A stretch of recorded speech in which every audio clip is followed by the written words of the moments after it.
Good day, future licensed professional teachers. Welcome to our Let Video Reviewer series. Today, we'll cover the key concept and sample questions about the Code of Ethics for professional teachers. We will share questions, correct answers, and simple explanation to help you understand the standards expected of every educator.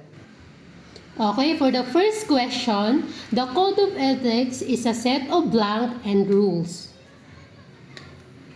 The correct answer is letter D because a code of ethics guides behavior using principles and values.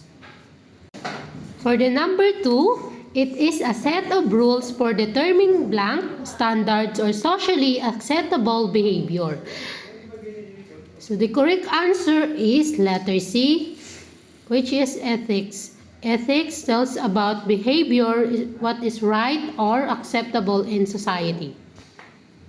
For the number 3, teachers have the duty of actively carry out the policies of the state. What must they take in order to effect this?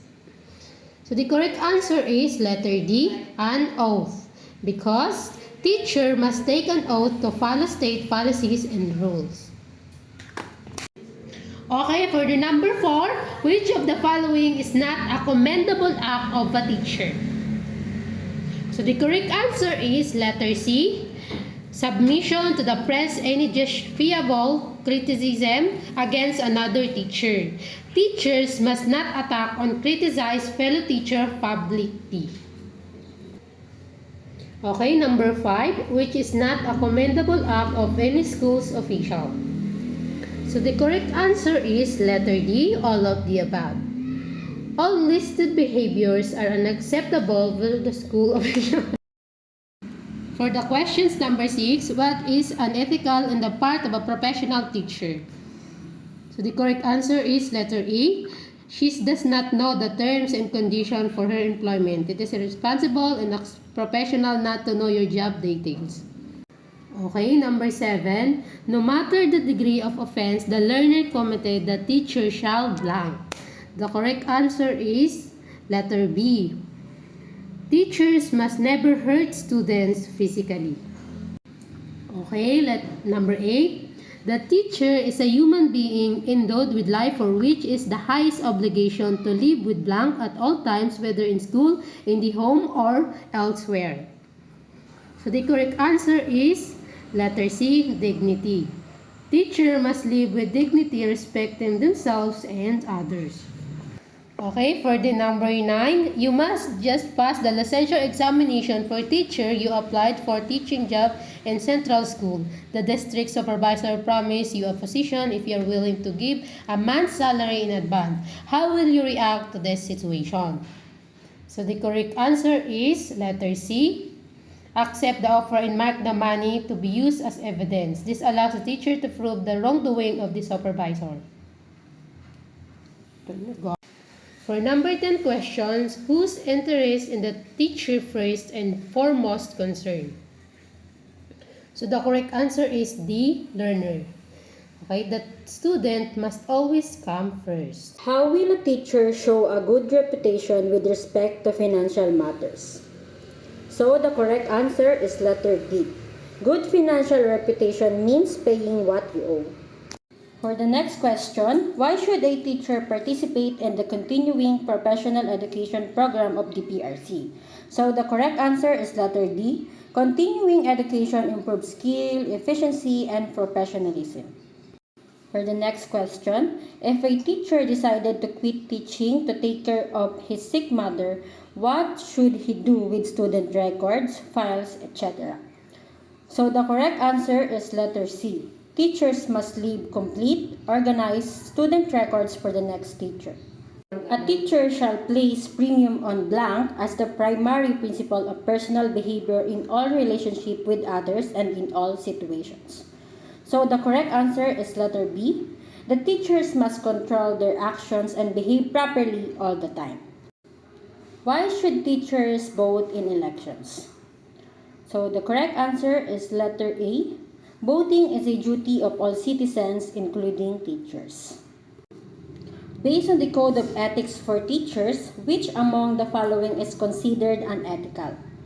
So the correct answer is letter C. Teachers must avoid asking money or contributions from parents. The teacher Elsa posted the scores of all her students at the end of the periodic test. Is the act in accordance with ethical principle? The correct answer is letter A. Scores and grades must remain private. Teacher Delia openly criticized before her class the school's policies on school uniform.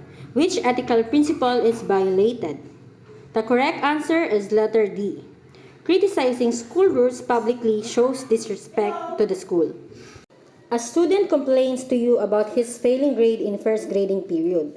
You recompute and indeed you find a significant error in his grade computation. What is the correct moral decision? So the correct answer is letter C. You must correct the grade error to maintain honesty and fairness. Teacher Ton knows of the illegal activities of a neighbor, but keeps quiet in order not to be involved in any investigation. Which principle of morality does Teacher Ton fail to apply? The correct answer is letter B. Knowing the wrongdoing but staying silent is failing to do what is right. For the question 21, the Code of Ethics stipulates that the accountability of teachers includes participation in blank.